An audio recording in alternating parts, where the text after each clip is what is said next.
Welcome to the Richard Sherman Podcast. Hit that sub button if you're new. We're here to give you great NFL content. Please tune in.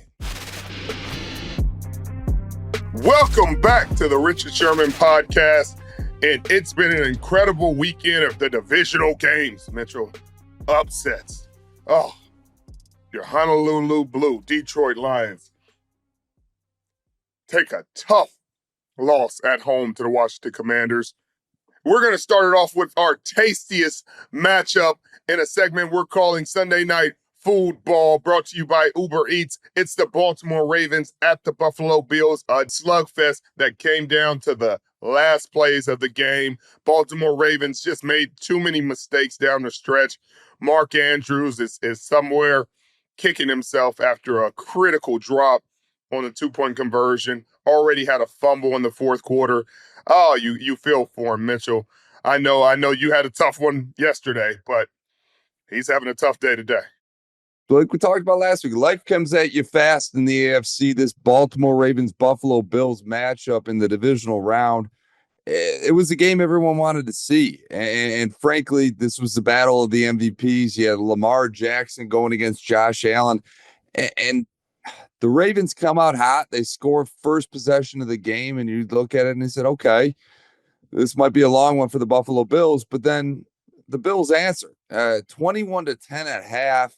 Numerous mistakes by Lamar Jackson. They just can't get it right. Richard, from the objective mindset, like myself, when I watch the Baltimore Ravens play football, I think they're the best team in football. I think you have so much to deal with. You got Lamar Jackson. You got Derrick Henry. You got these receivers that are starting to rise up. And obviously you got the tight ends and Mark Andrews. Then you got this ferocious defense. They can't even get to the Super Bowl, let alone try to win it. They can't even get past the divisional round right now. When's that going to change? Like, what is going on with Baltimore? Well, they got past the divisional last year, and you thought, hey, okay, that's them getting over the hump.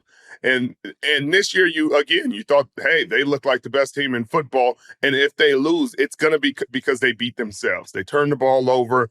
They didn't run the ball enough. Something like that. And that's exactly what happened. Give the Buffalo Bills a lot of credit. They made those plays. Matt Milano was back in this game. He didn't play in the first matchup. Epinesa made big plays in the game. They did a great job of really, really caging Derrick Henry and Lamar Jackson and keeping them in there. They were able to get a few plays. Derrick Henry broke through a few times. But for the most part, I think Buffalo did an outstanding job of keeping him bottled up. They didn't let a lot of explosives happen when they did. When Lamar Jackson needed it, he made it happen, though. That last drive, a huge play to Isaiah Likely and a huge scramble play, hitting him in the back of the end zone.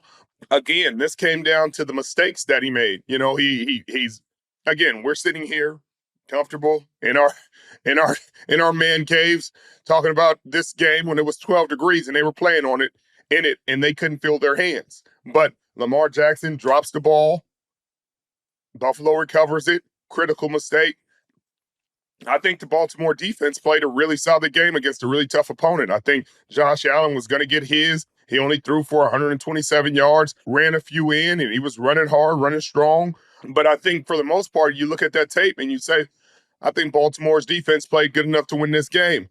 What made it difficult was the 3 extra possessions that Buffalo's defense created with the turnovers. In the fourth quarter, you were left scratching your head at Mark Andrews because, he caught a pass. You're like, okay, Mark Andrews, what are you doing after you caught this pass? Because you could have easily just got up the field, got tackled, signaled first down, and off to the races. And I think they would have scored on that drive. But instead, he cuts back, kind of spins around, and you're left like, wait, where are you going? Wait, you're not a receiver. And of course, the Buffalo Bills punch the ball out, recover it. 43, I think it was Bernard, recovers it. Huge play in the game, and that likely was the end of the game. But somehow Baltimore's defense gets another stop, holds them to a field goal, gives their offense another chance at it. And Lamar Jackson, I think it was an 88-yard drive, after a penalty on the kickoff return, has an 88-yard touchdown drive. And the 2-point conversion, they call a rollout, sprint pass to the right. Mark Andrews to the flat. wide open, and you could see Lamar Jackson like trying his best to say, "Hey, I'm throwing it to you. Like, look at me, look at me. I'm giving you this one." And he touch passes it to Mark Andrews, and he just drops it. And it's not much more to it. I'm sure this one will haunt him for a really long time just because it was a routine play. The conditions are what they are. It's cold. It's been cold. I'm sure he couldn't feel his hands. I'm sure, a lot of things were going on in that game. You know what I mean? I can't be one to criticize that because I know I know it's cold. But you got to catch that. You got to catch it. Isaiah Likely had just caught a touchdown pass. You got to have that one for the game. They weren't able to do it. The Buffalo Bills and Josh Allen were able to do it. Now, back to the conversation, who outplayed who in this game? I don't know. I think it's kind of a wash. I think Lamar threw for 250, made huge plays down the stretch. Obviously, the 2 turnovers were critical, and those are strikes against him. Josh played a pretty mistake-free football game. He only threw for 127 yards, but he didn't turn the ball over. He didn't put it in harm's way. He made plays when he had to. He took what the defense gave him. Sometimes that's enough. Sometimes that's a better performance. Protecting the ball, putting your team in position to win the football game. Did Josh get a little more help from his defense? Of course. His defense made plays when they need to make plays. But Lamar Jackson gave the ball away more. So I think Buffalo fans would say Josh Allen outplayed him, and Baltimore fans would say Lamar Jackson outplayed him. All right, Josh Allen won the game, and again, this is what frustrates me with fans because they'll be sitting there like, my quarterback's the MVP. No, my quarterback's the MVP. No, my quarterback's the MVP. Then when you say anything about their quarterback when he didn't play well, and then they're like, oh, it's a team game. Now it's all on the quarterback if they didn't win. It's like, yeah, it's a team game. It's 100% a team game. I played this team game. But they give the quarterbacks credit. Don't blame me. I didn't make the rules. I don't like it. But that's the way they call these games. So I think they'll give Josh Allen a lot of credit for this. He beat Lamar Jackson. If he goes on to beat Patrick Mahomes and potentially play in a Super Bowl, maybe win a Super Bowl, his legacy will be improved by this. Like there were so many fans like, how are you gonna say this is gonna hurt Lamar when he has 2 MVPs and he's likely gonna get a 3rd MVP? But you have to win. You have to go into playoffs and win. That matters in this league. You can't just get MVPs and then it means, hey, doesn't matter what happens in the postseason, he's better than all of them. That's not going to be true, and nobody's going to see it that way. At least I'm not going to see it that way, and I don't think the public's going to see it that way. They're not going to say, "Oh, this loss doesn't hurt Lamar at all." It does. I'm sure Lamar would say it. Lamar would say, "Hey, this loss hurts. They got me. I got to be better. I'm going to be better." And I'm sure he's going to spend the offseason watching the tape, improving. He had an MVP season. I mean, you can't play much better than he did during a regular season. But there were 2 or 3 plays in this ball game that I'm sure he wants back. The corner route that he was throwing to Isaiah Likely, where he felt the pressure from Matt Milano, even though Derrick Henry had picked it up, he let the ball go before Isaiah Likely comes out of his corner route and he doesn't define the angle, and it's a turnover to Taylor Rapp. The fumble, he's in the pocket, he's moving around, and I'm sure his fingers are cold and it's freezing out there, and maybe he couldn't feel his fingertips and he drops the ball. That's a critical mistake in a critical game, and now those are things that you can't have, and it happened. So it's going to make for an interesting conversation. It's going to make for a tough offseason for Mark Andrews, of course. Lamar played good enough. I thought he made plays down the stretch to put this game, to give it a chance. It would have been cool to see what Josh Allen would have been able to do if Lamar did tie it up. Maybe Josh drove the ball down the field and won the game on a field goal anyway. Who knows? But as we have it, we get Josh Allen, Patrick Mahomes for the 4th time, and Patrick has won the first 3. So let's see how it goes. From my perspective, being an NFC fan, you look at Lamar Jackson just dominate. I mean, you see these statistics against him against NFC teams. I mean, Lamar Jackson dominates the NFC landscape, but he can't handle his own turf, the AFC. And as remarkable as statistics are and how much he outplays opposing quarterbacks throughout the course of the season, you get to these crunch time games against a similar team, the Buffalo Bills, and you can't get over that hurdle. I mean, we talked about it last week. This was going to be the differentiator between these two guys, Lamar Jackson and Josh Allen. I mean, we looked at them both at this mountaintop and who was going to take home the MVP. Did Josh Allen play better than Lamar Jackson? I don't know. I mean, like you said, it was probably a toss-up. But at the end of the day, this weight of this win that Josh Allen got, I mean, for me, it tips the scales in his favor because you knock off a team like the Baltimore Ravens in snowy conditions and do it, in a manner with 2 rushing touchdowns. That's big time, Rich. And now they got to go and slay that dragon and Patrick Mahomes. What's it going to take, man? Because to me, I think the NFL world is ready to close the chapter on these Kansas City Chiefs. Maybe it's time for a new king and Josh Allen. Richard, what is the mentality going to be for this Buffalo Bills team going in next Sunday to try to slay that dragon and Patrick Mahomes? I think they're going to see him as very mortal. I think they're going to believe they can get it done. If you watch the tape of the Houston Texans Kansas City game, you thought that Houston had a chance. They had a really good chance to win that game. A few calls here and there, a few things that left you scratching your head, a few drops, a few mistakes by the Houston Texans, and they lose that game. But if you're Josh Allen, you look at that tape and you're encouraged. There were some weaknesses shown by that defense. Joe Mixon found some running room on the ground at times. C.J. Stroud, when they were playing man coverage, and they play a lot of that, found some running room with his legs and was able to extend plays and also just pick up first downs with his legs, something Josh Allen specializes in. So I think if you're the Buffalo Bills and you're watching that tape, you're encouraged. You look at that tape and you're like, hey, these guys they're not immortal.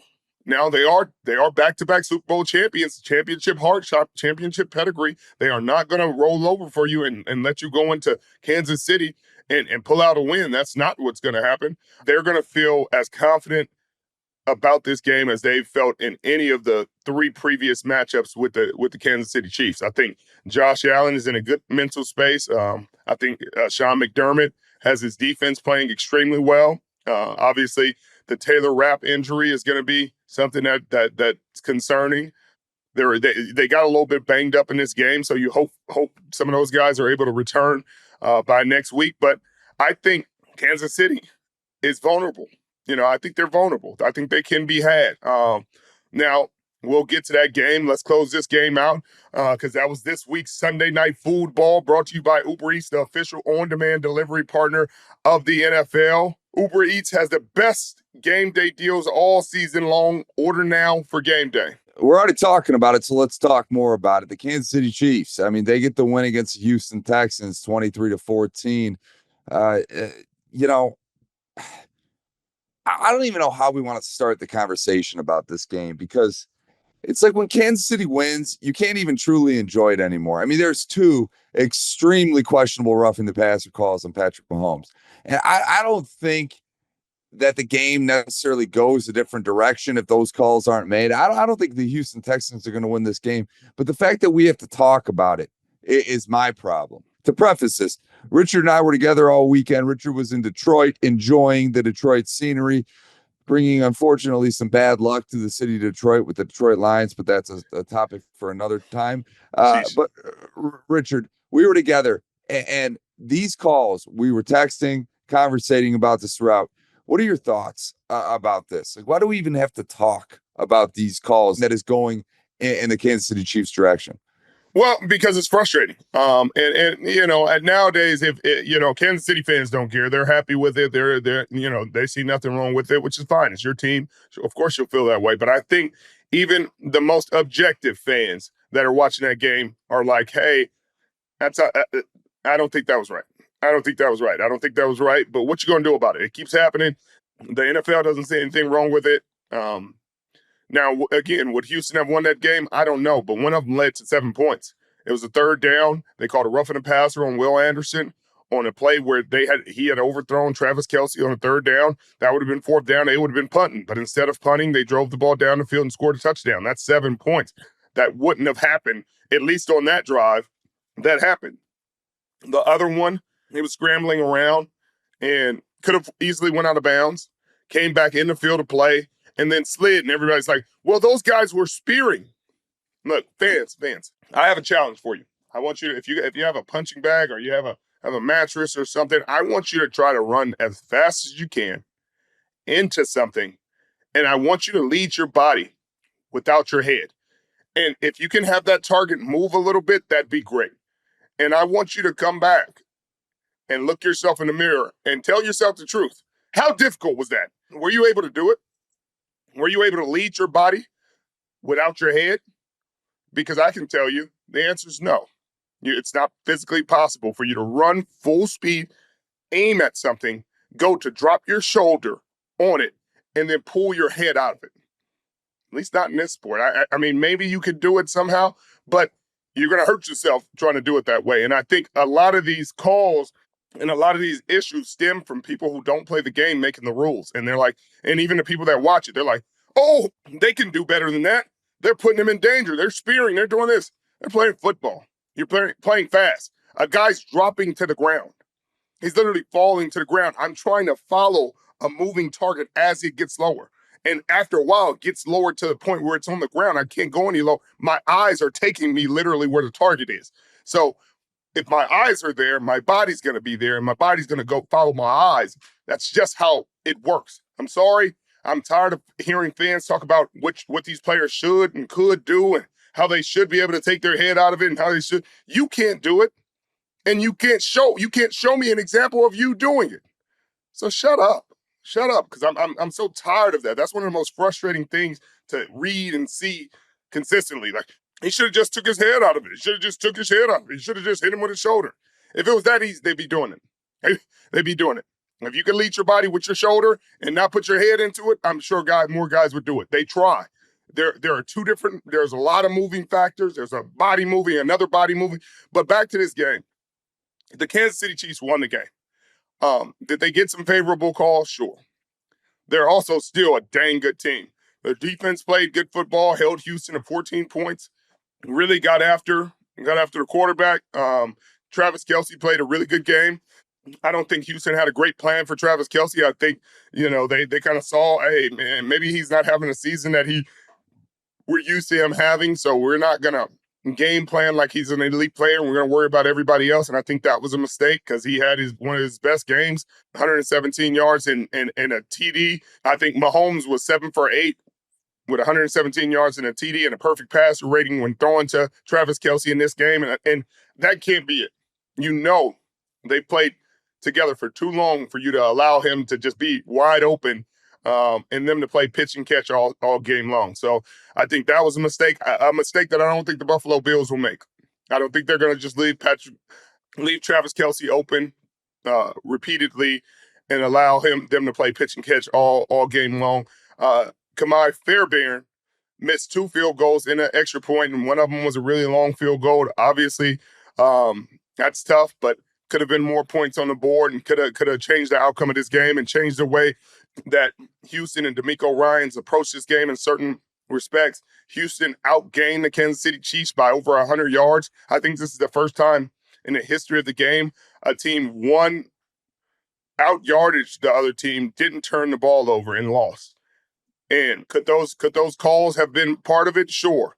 But at this point, what is there to say? You know what I mean? There's nothing you can do about it. Crying over spilled milk. Can the Buffalo Bills get it done against the Kansas City Chiefs in Kansas City? That's to be seen. That's to be seen. I think they can. I think they have the team to do it. But again, you have to slay the dragon in order for the dragon to be going, in order to prove the point. And until they do, you have to give Kansas City the benefit of the doubt. They are the champs. They are the reigning champions, and they play that way, and they continue to maybe get favorable calls that way. But hey, you want to beat them, you got to beat them, and you got to go over and beyond. You got to beat them very, very handily. It has to be a convincing win for you to get a win and go to the Super Bowl. And would you want it any other way if you're Josh Allen? No. This is a legacy-defining season for Josh Allen. This could be the season that cements your name in the history books in a very positive way. There no other quarterback outside of Matthew Stafford and Tom Brady has the Super Bowl during the Mahomes era. Can you be the next guy to etch his name in the history books? We'll see. Back to this Kansas City Chiefs team, I think the X factor with this team that, it gets talked about, but not enough, is their defense. I mean, they sacked CJ Stroud 8 times. When you got a defense that can get after the quarterback, make timely plays, and turn the ball over, that's the ultimate X factor for Patrick Mahomes and Travis Kelce in this offense. So kudos to the Kansas City Chiefs. This game against Buffalo is going to be must-watch football. No question about it. This team in Kansas City does not look like the same Kansas City Chiefs team, but they keep winning and winning and winning and winning. Can Josh Allen finally slay that dragon? We're going to see next Sunday. NFL playoffs? We're talking NFL playoffs. You bet we are. Get in on the action at DraftKings Sportsbook, an official sports betting partner of the NFL. Scoring touchdowns is key to winning in the playoffs. And the key to you scoring big is betting on them at DraftKings, the #1 place to bet touchdowns. Ready to place your first bet? Try betting on something simple like a player to score 6. Go to the DraftKings Sportsbook app and make your pick. Here's another reason to watch some of your favorite players crush it in the playoffs. New customers bet $5 to get $200 in bonus bets instantly. Score big during the NFL playoffs with DraftKings Sportsbook. Download the DraftKings Sportsbook app today and use code Richard. That's code Richard for new customers to get $200 in bonus bets instantly when you bet just $5. Only on DraftKings Sportsbook. The crown is yours.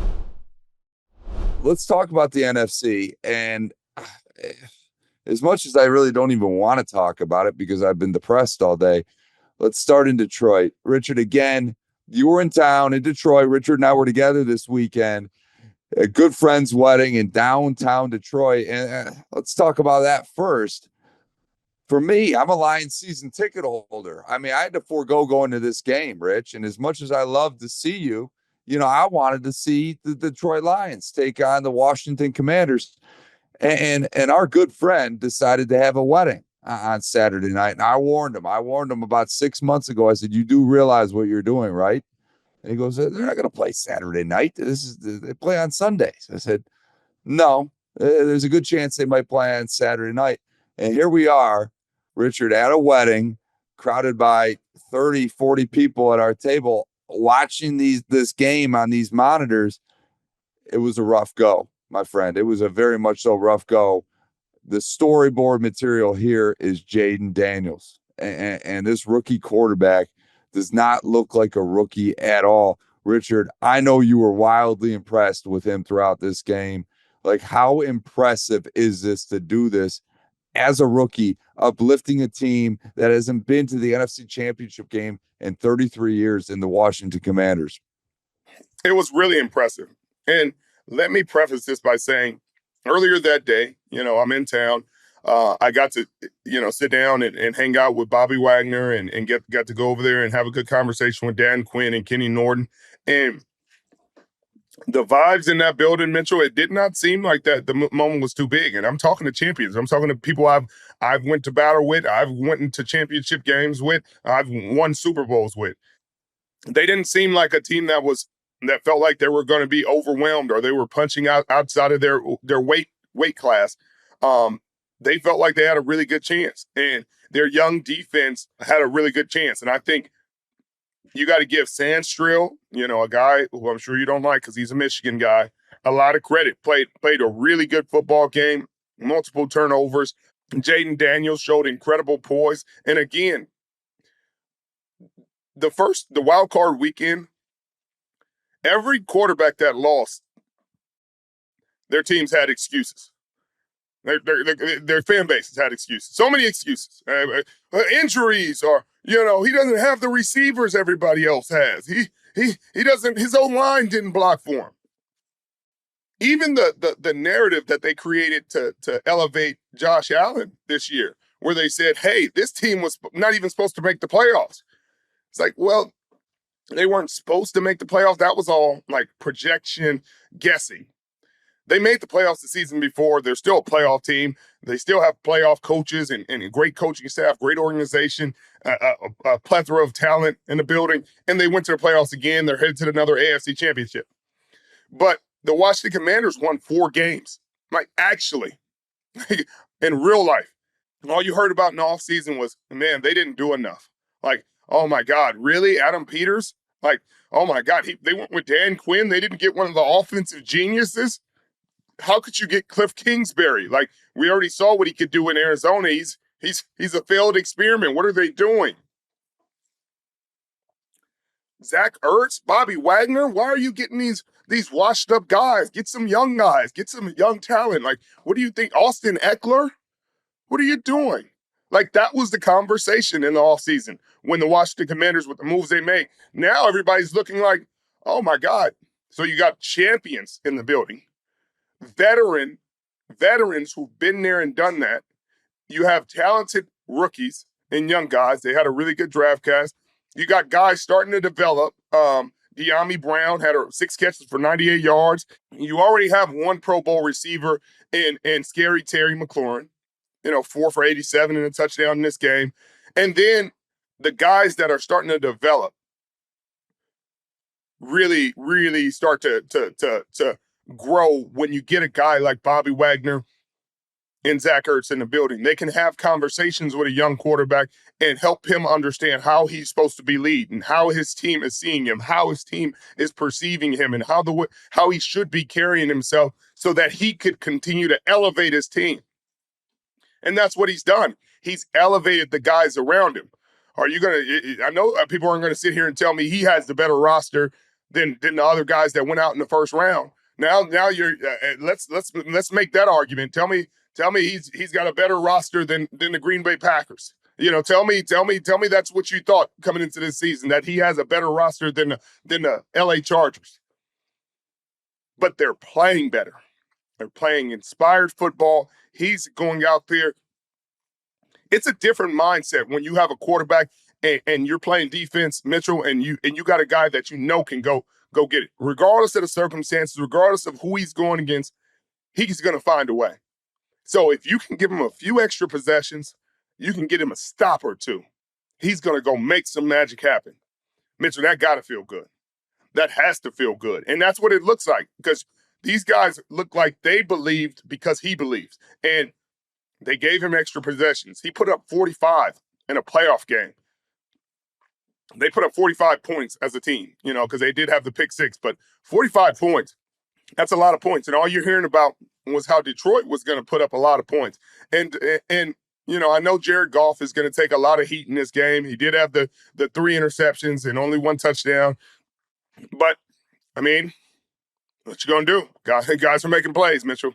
You got to find a way to I don't know, make better decisions. You got to find a way to execute better down the stretch for sure, Jared. He's a veteran quarterback who's been to a Super Bowl.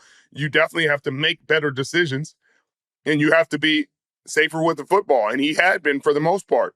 And so he's going to get a lot of well-deserved criticism this offseason from both the fan base and I'm sure the pundits out there, because it did look kind of like he reverted back a little bit in this game, at least in this game. It looked like he reverted back to the younger Jared Goff. He got kind of flustered. His footwork wasn't what it used to be. The ball was kind of floating on him a little bit. And once they got behind, they weren't able to lean on the run game like they had in the past. I still think Jahmyr Gibbs had a heck of a game, 14 carries for 105 yards, 6 catches for 70 yards. He did everything he could, 175 all-purpose yards in the game. That's impactful. But Amon-Ra St. Brown, 8 catches for 137. Sam Laporta, 6 receptions for 51 yards and a one-handed touchdown. Like, sure, your guys showed up, but those critical interceptions and giving this guy the ball, Mitchell, you cannot give this guy the ball because he's going to score. That's why I think next week against the Eagles is going to be a really interesting game, just because how the last game ended. Now, I know Jalen Hurts was injured at the end of that game, but Jalen Hurts doesn't play defense. And their defense still gave up 36 points. C.J. Gardner-Johnson got kicked out of that game. I think it was in the second half. So yes, that's impactful. But sometimes just seeing your team have success and understanding that they're having success against the starters, against the Philadelphia Eagles. That was their starting defense still. That gave up 36 points to the Washington Commanders. I want to say that might be the most they gave up all year. And you're banged up. They lost Quinyon Mitchell this game. I think they lost his backup. I think they were down to Keely Ringo at the right corner by the end of the game. Now you still have a really talented secondary. You've already lost Nakobe Dean, your second leading tackler on the team. So this is going to be a little bit different of a defense. Now you still got Jalen Carter and the boys up front. You still got C.J. Gardner-Johnson back there, Blankenship. You still got you got Darius Slay, who had a really great game against the Rams. But this quarterback is growing up before our eyes and starting to show that he's a top 5 player. He's going to end this season as a top 5 quarterback. And if you're going to have a hard time arguing that because legacies are defined in the playoffs, and he's playing great football in the playoffs. He was 22 for 31, 299 yards, passing, 2 touchdowns. He ran it 16 times for 51 yards. When you play at a high level in the playoffs, he's the first top 3 pick to make a championship game in his rookie season. And if he finds a way to get to the Super Bowl, it's going to be really dangerous. It's going to be really dangerous because you kind of can't bet against this kid right now. He's got the hot hand. He has the poise. He's accurate. His team believes in him. His offensive coordinator is in a good rhythm with him. His head coach believes in him. They're going for it on 4th down. They're one of the most efficient 4th down teams in the history of the game. 87% during the regular season, going for it on 4th down. Conversion rate. I got them winning in Philly, Mitchell. I think they got a chance. Now that Philly team is incredibly talented, and we can get to that game against the Rams because that was a dogfight in the snow, in the cold. Saquon had another incredible game, but Stafford gave them all they could handle. Before we talk about that game, I gotta say, I mean, this Jayden Daniels is remarkable. I mean, this rookie year that he's having, being the number 2 overall pick. Again, I just remember watching him as a freshman at Arizona State. I mean, they took on my Michigan State Spartans and ultimately beat them. And I'm like, who in the world is this kid? And he was a true freshman, skinny, ran like a deer, all over the place, but he gave the Michigan State Spartans hell. And then he ends up transferring to LSU and ultimately winning the Heisman. You look at this and this guy, the way he's able to establish winning, develop a winning culture. He won at Arizona State. He won at LSU. And now he's bringing back winning to Washington. How big of a mistake do you think the Chicago Bears made in taking Caleb Williams over Jayden Daniels? Because, ultimately, Caleb Williams was the number 1 pick by most media pundits that were projecting mock drafts. But there were a few outliers that said Jayden Daniels should be the first overall pick. Do you think he should have been that guy at the top of the draft? I mean, there were people that said that. But, hindsight is always 20/20. It always, you can always go back and say he should have done this, should have done this. I think Caleb Williams will eventually be fine when he gets more stability and consistently, from an offensive coordinator, when he gets better systems around him. I think Dan Quinn and Cliff Kingsbury have created really great systems, found things that Jayden does well that he likes to do. I think this virtual reality thing that Jayden has done since he was in college is something that other young quarterbacks should probably look into because, maybe it doesn't work for everybody, but it seems to be something that helps him, play fast and helps him really see the game and slow it down for himself. But I think you got to give it a couple years. And I know right now nobody's giving it a couple years. You just look at Bryce Young. We were talking C.J. Stroud, and C.J. Stroud is having a really cool season. But this season he kind of took a step back, had some issues, turned the ball over a little bit more. And then you look at Bryce Young, and he had a pretty solid season. He started to look like the guy who everybody thought he'd be coming out of Alabama. And maybe that's David Canales and the systems that they've put in place and the support that they've put around him and continuing to encourage him and continuing to inject confidence and belief and faith into him. But I think Jayden Daniels is special. And, I'm sure the the Philadelphia Eagles are really concerned about all the things that he can do because they believe they can win and they know they can win.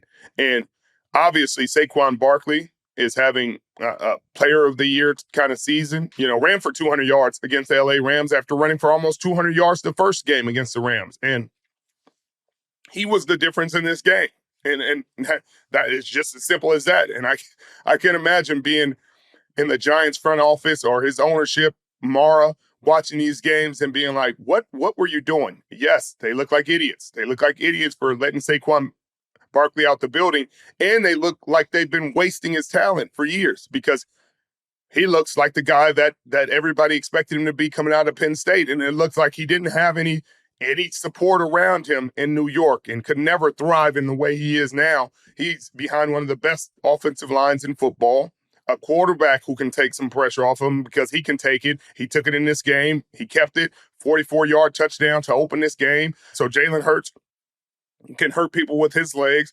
And so all these things have helped him, just be able to flourish more and really let his light shine brightest in this game. When they had to have it, when it was a really critical situation, they put the ball in his hands and he made it happen. 2 really long runs. I think one of them was 68, the other one was 70-something yard runs, and he really closed the game out multiple times. And Jalen Hurts was 15 for 20 for 128 yards, was sacked 7 times. A.J. Brown, another underwhelming game, just 2 catches for 15 yards. But again, he's reading his books and trying not to get frustrated and being a team player, which you can respect. Jalen Carter, Nolan Smith has had an incredible playoff run, another sack in this game. Jalen Carter, 2 sacks in this game.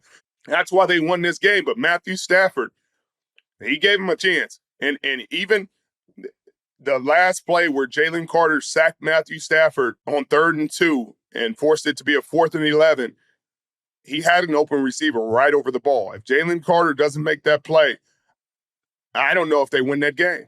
I don't know if they win that game because he had an open receiver, a guy coming open that his defender had just slipped, coming open right over the ball. And I know that's where Stafford was going with the football because he rarely misses those. But if that's not what happened, the Philadelphia Eagles were able to win that game. Saquon ran for 205, 2 rushing touchdowns, and they pulled it out. Their defense got the stops they needed. Like we said, big play Slay.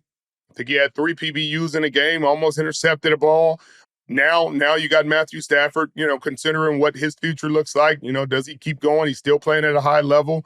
Puka Nacua made some incredible catches down the stretch. Kyron Williams ran for 106, but he had a critical fumble. Matthew Stafford had a critical fumble.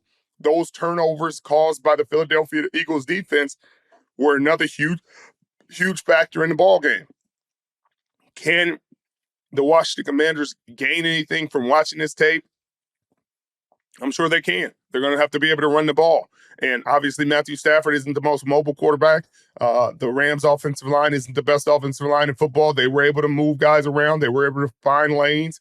I think this is going to be a lot better of a game than people think. And I think Washington has a much better chance than people will probably give them, or Vegas will give them. They'll probably have them at 5 points or something.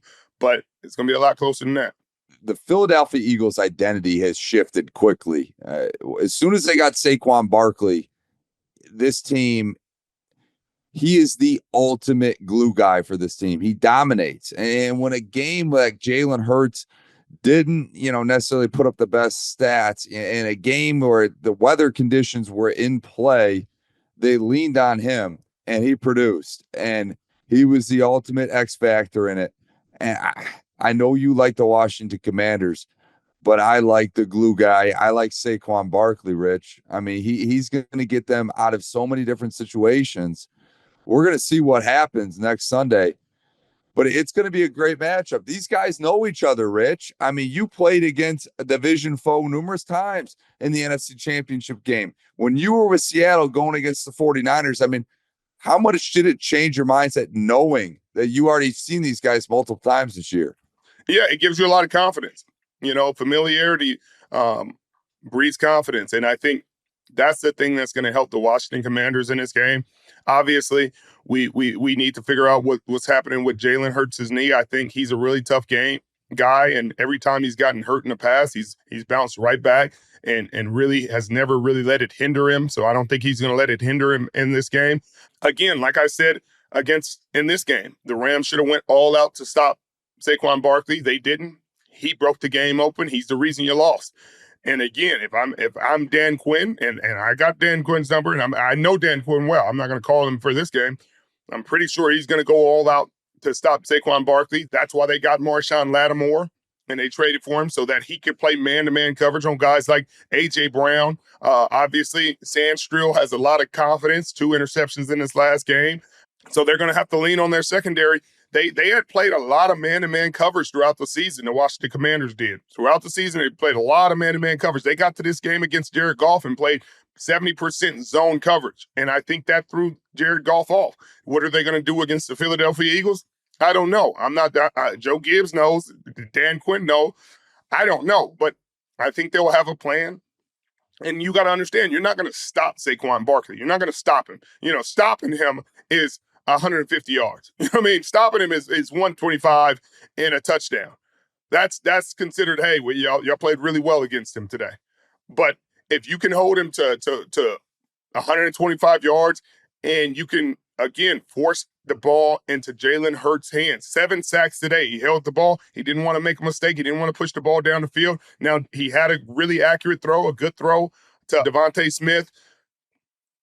Kello Witherspoon knocks it out, gets an unnecessary roughness call.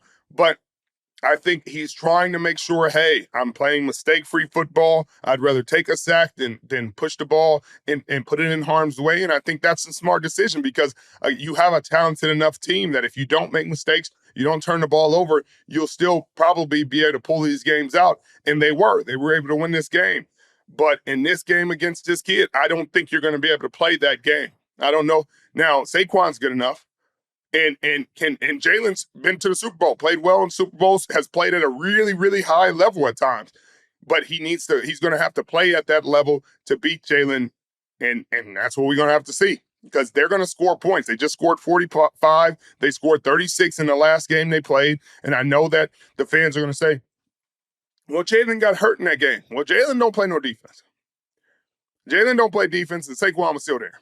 And so that's the part of the tape that I'm watching where I'm like, hey, I'm watching tape where they're finding answers. They're finding open guys. They're finding holes in his defense, and they're exploiting them. And if maybe obviously Vic Fangio is an incredible coordinator. He's going to have answers. He's going to have adjustments. Jalen Carter's going to play a good game. Noah Smith is playing his best football. So maybe they get home and they get to the quarterback a lot and they have 8-9 sacks, force a couple fumbles, and we're not talking about nothing. It's a blowout. But the way they're playing and the confidence they're playing with, this is going to be a great divisional dogfight. And I can't wait for it. No question, Rich. I mean, we have a Final Four, and this season is about to conclude here soon. Richard, we're going to talk about it a lot more coming up this week. But that's it. That's a wrap on the divisional round. I will let you sign us off, my friend. Yes, that's a wrap on the divisional round. I'm sorry, Detroit fans. Oh, I know you guys, this has been a great season for you. Great for the city, 15-2. That's a heartbreak, but again, there's always light at the end of the tunnel. Unfortunately, you're probably going to lose both coordinators, but your foundation's still there. You still have a talented team. Aiden Hutchinson's coming back. You'll pick up guys in free agency. You draft really well. You got a really talented team and a great staff. There's still hope for this organization. Obviously, the division is still tough. Congratulations to the Washington Commanders, the Philadelphia Eagles, the Kansas City Chiefs, and the Buffalo Bills. They're making it to the championship. There 2 different teams in the Final Four this year, or 3 different teams. One team that's returning is the Super Bowl champs, the Kansas City Chiefs. So I'm looking forward to a very entertaining championship weekend. I hope you guys have a beautiful, blessed week. I know you guys could be anywhere in the world, but you choose to be here with me and Mitchell talking about football, listening to us. We love you. We hope we care about you, and we hope you have a great night. Appreciate you. I judge the quality of a fragrance by the compliments you get. When I wore Ovation for the first time, second time, and third time, usually I walk past somebody and they're like, hey, what you got on? Who over there smelling good? You know, that's the injection of confidence right there to you. That's right. We want to be at the forefront of using the brand as a gateway for these young athletes. Custom suit, we do a photo shoot, we do video, and it's all about that partnership to create a personal brand. And I love you guys associating it with more sophistication. Throwing a suit on a kid, sometimes it takes for you to see yourself with a suit on in the mirror to be like, hey, I have more to offer. Ovation for Men, we're part of Amazon's Black Business Accelerator. You know, Amazon has invested $150 million for the next 4 years to uplift small businesses like myself to scale. You know, Amazon is really putting their money where their mouth is. They're committed to excellence on every level. They want to scale these businesses to be amongst the best in whatever industry they're in. You've always been authentic. You've always been pushing excellence. Well, I appreciate that. As our slogan says, every man deserves an ovation. Yes, sir. Listen, this relationship with Ovation for Men, Richard Sherman, the volume, this is just the beginning. I appreciate you guys letting me be a part of your journey. If you haven't already checked them out, go out there, get your man some. And get the sport too. And it can be Christmas, birthday, holidays, or yesterday. But make sure you get it.